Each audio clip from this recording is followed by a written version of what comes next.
ஒவ்வொருத்தரும் எதிர்காலத்தில் நம்ம எண்ணங்களை பலனை பெற்று வாழணும். ஏனென்றால் இன்றைக்கும் நாளைக்கும் நீங்கள் நினைக்கிறது அடுத்த மாதம் அடுத்த வருஷம் உங்கள் வாழ்க்கையை வடிவமைச்சு உங்களை எதிர்காலத்தை தீர்மானிக்கும்.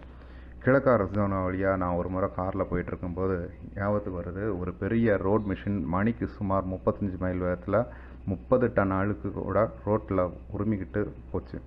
அதை ஓட்டுறவன் மேலே இருந்து தன் கையால் அதை வழி நடத்துகிறான். அந்த இயந்திரத்துக்கு மனித மனதுக்கும் ஒரு ஒற்றுமை எனக்கு ரொம்ப சிந்திக்க வச்சுது. அப்படி ஒரு பரந்த ஆற்றல் மூலத்தோட கட்டுப்பாட்டில் நீங்கள் இருக்கிறீங்க. நீங்கள் திரும்பி உட்காந்து கையை கட்டிக்கிட்டு ஒரு பள்ளத்தில் விட போகிறீங்களா, அல்லது நீங்கள் 2 கையும் சக்கரத்தில் உறுதியானதை வச்சு அதை நம்ம கண்ட்ரோலில் எடுத்து ஓட்ட போகிறீங்களா? ஸோ முடிவு நம்மளுடையது. நீங்கள் ஓட்டுநர் இருக்கையில் இருக்கீங்க. நீங்கள் பார்க்குறீங்க. நமக்கு வெற்றியை தரும் சட்டம் இரட்டை முனை வாழ். நம் சிந்தனையை நாம் கட்டுப்படுத்த வேண்டும்.